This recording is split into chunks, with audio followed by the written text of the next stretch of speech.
কথায় আছে না, মেঘনা চাইতেই বৃষ্টি। দেখেন গাছ কেটে ফেলবো, তারপর দেখি একটা লাউ হয়েছে। মাশাল্লাহ, আল্লাহ চাইলে সব কিছুই করতে পারে। যে পুঁইশাকগুলো মাশাল্লাহ অনেক সুন্দর হয়েছে। এই যে দেখেন পুঁইশাক মাশাল্লাহ অনেক সুন্দর হয়েছে। ওই যে উপরে উঠছে এই যে এগুলো অনেক মাশাল্লাহ। পুঁইশাক খুবই ভালো হয় বৃষ্টি হইলে। এই যে একটা আখ, এই যে আখগুলো কাটার সময় হয়ে গেছে। অনেক বড় হয়েছে, মোটামুটো হয়েছে, অনেক মোটা মাশাল্লাহ। বেগুন গাছ অনেক লাগাইছি মাশাল্লাহ, সবই ভালো হয়েছে। এই যে টমেটো চারাও ভালো হয়েছে।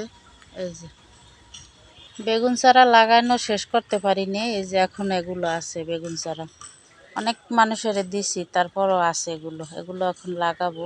দেখি বৃষ্টির জন্য কাজ করতে পারি না। এই যে বেগুন গাছ একটা, লাউ গাছ বসাইলাম। লাউ গাছগুলো ঝাঁকা দিতে হবে কিছুদিনের ভিতরে। এই যে কিছু মাটি এখন পর্যন্ত শুকাইতে পারিনি ভালো করে। বেগুন গাছে ফুল চলে আসছে। এই যে এইটা হচ্ছে গত বছরের বেগুন গাছ, তাও আলহামদুলিল্লাহ ভালোই আছে। এই যে দুটো বেগুন গাছ।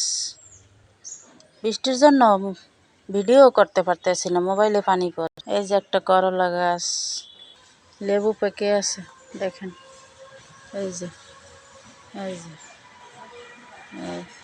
মাশাল্লাহ মরিচ, আল্লাহ আমাকে অনেক মরিচ দিয়েছে, অনেক মাশাল্লাহ। মোবাইলে অতটা বোঝা যাচ্ছে না, বাস্তবে অনেক মরিচ। এই যে কাশি হলুদ, এই যে আর ওই দিকটাও আছে, ভিতরে দেখা যাচ্ছে না। সব গাছে লেবু পাকিয়ে যেতে আছে, ছিড়বো সময় হয় না। আছে নিচে নেয়, প্রতিদিন একটা করে নেয়, তারপরও শেষ হয় না আলহামদুলিল্লাহ। এইগুলো সব ভর্তি করে রাখছি, মাটি সবজি দিয়ে ভর্তি করছি। এখন বৃষ্টি শেষ হলেই চারা লাগিয়ে দেব। এই যে এগুলো সম্পূর্ণ মাটি এই জায়গায় রাখছি, সব প্রস্তুত করা। এই হচ্ছে একটা আদা গাছ, নিচে আছে বস্তায়, ছাদে এটা রাখছি। ভাবছি কিছু মরিচ দিয়ে চারা করব, তার কোনো উপায় নেই, পাখিতে সম্পূর্ণ খেয়ে ফেলে। এই যে একটা পলিথিন দিয়ে বাইরে রাখছি, এটা ভালোভাবে পাকবে, তারপরে এটার বিচি দিয়ে চারা করব। মাশাল্লাহ অনেক মরিচ, আমার মরিচগুলো অনেক ঝাল। এই যে দেখেন।